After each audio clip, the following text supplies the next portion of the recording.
Hey. What's up, man? Conrad. Good to finally meet you, Conrad. This is Brad, by the way, my little bro. Hey, man.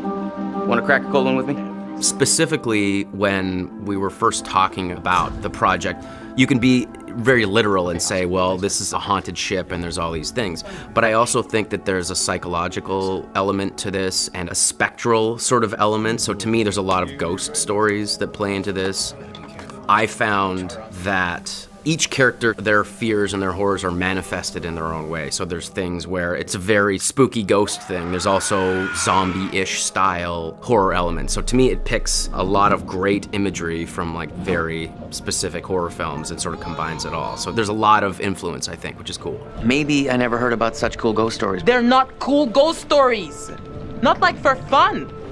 People drown in these waters and you have to respect their resting place. Damn straight. Brad, you got a fun ghost story, right?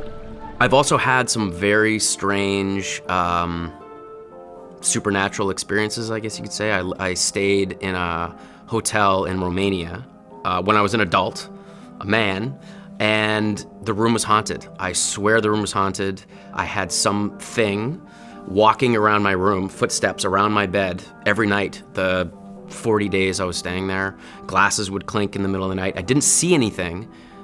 I just heard things and I felt something. There was a presence in my room every night, and it was one of the scariest things I've ever gone through. And I also went down to the reception and asked, you know, do you guys ever get complaints? And they're like, oh, complaints about what? The food, the service? And I was like, no, just strange things happening in the hotel. And there was a moment of silence, and the person at reception said, we're not supposed to talk about that.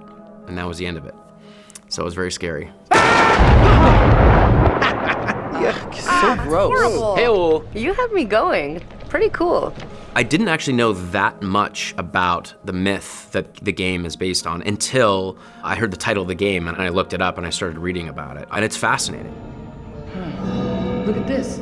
I love stories and myths that are based in history, where you can actually type something in and do some research and wow, this is actually based on an event that happened. And whether the myth is, you know, an extrapolation of the events or if it is the real life thing, I love that mystery. And I'll always go towards the side of the myth being real. I want to believe. Well, hot diggity dong. Look at this. And so again, I think that's why this kind of storytelling and this kind of game really appeals to me.